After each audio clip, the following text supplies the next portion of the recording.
बिहार में एनडीए की प्रचंड जीत के बाद बिहार में राजनीतिक हलचल भी तेज हो गई है। बिहार विधानसभा चुनाव में एनडीए 202 सीटों के साथ सरकार बनाने जा रही है। वहीं महागठबंधन 35 सीटों पर ही सिमट गया। वहीं एआईएमआईएम को 5 सीटें मिली है।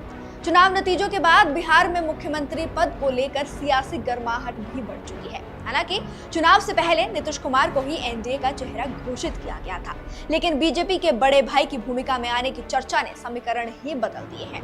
बिहार में एनडीए के बहुमत के बाद नीतीश कुमार ही सीएम होंगे या बीजेपी से किसी को सीएम बनाया जाएगा, इस पर अभी सस्पेंस बरकरार है। तो आज चर्चा इसी पर करते हैं और बताते हैं कि मुख्यमंत्री की रेस में वो कौन से बड़े नाम हैं जो आगे चल रहे हैं।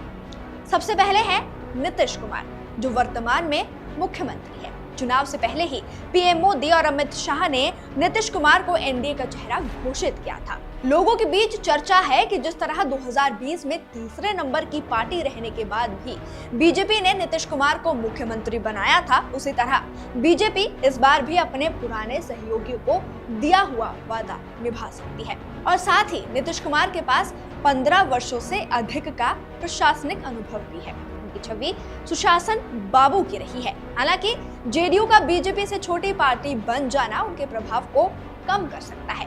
बीजेपी के भीतर से नए नेतृत्व की मांग उठने की भी संभावना है। दूसरा बड़ा नाम विजय कुमार सिन्हा, जो वर्तमान में बिहार के उप मुख्यमंत्री हैं। पहले विधानसभा अध्यक्ष का पद भी संभाल चुके हैं। वो लखीसराय से जीत दर्ज कर एक मजबूत भूमिहार चेहरा बनकर उभरे हैं। उनके प्रशासनिक अनुभव और संगठन पर पकड़ को देखते हुए लोग उन्हें बीजेपी की ओर से मुख्यमंत्री पद का प्रबल दावेदार मान रहे हैं। तीसरा नाम सम्राट चौधरी। बिहार के अगले मुख्यमंत्री की दौड़ में सम्राट चौधरी का नाम भी तेजी से उभर रहा है।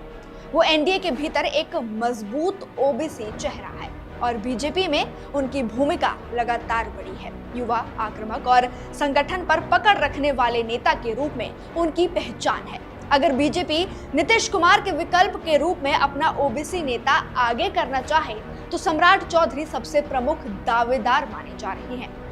चौथा नाम जो एक महिला का है वो है रेणु देवी। बिहार में रेणु देवी का नाम भी मुख्यमंत्री पद की संभावित दौड़ में जोर पकड़ रहा है। दिल्ली में रेखा गुप्ता को सीएम बनाने के बाद अटकलें हैं कि बीजेपी बिहार में भी इसी तरह महिला नेतृत्व को आगे बढ़ा सकती है। रेणु देवी पहले उप मुख्यमंत्री भी रह चुकी है और ईबीसी वर्ग से आती है। ऐसे में रेणु देवी को सीएम बनाना पार्टी के लिए महिला सशक्तिकरण प्लस ईबीसी सशक्तिकरण दोनों संदेश एक साथ देने का बड़ा राजनीतिक कदम हो सकता है। पांचवा और आखिरी नाम रामकृपाल यादव। बिहार के लोग सीएम पद के लिए एक नाम की चर्चा रामकृपाल यादव की भी कर रहे हैं। दानापुर सीट से जीत दर्ज करने वाले रामकृपाल को राजनीति में लंबा अनुभव है। उनके नाम की चर्चा की वजह उनका यादव होना माना जा रहा है। लोगों के बीच चर्चा है कि जिस तरह से बीजेपी ने मध्य प्रदेश में यादव सीएम बनाकर बिहार को संदेश दिया था, अब हो सकता है कि उसे बिहार में दिखाया जाए। तो कुल मिलाकर अभी ये बड़े नाम चर्चा में है, लेकिन ये राजनीति है। यहाँ कब क्या बदल जाए इसका पता नहीं लगता। तो इंतजार करते हैं और देखते हैं कि बिहार की कमान किसके हाथों में सौंपी जाएगी।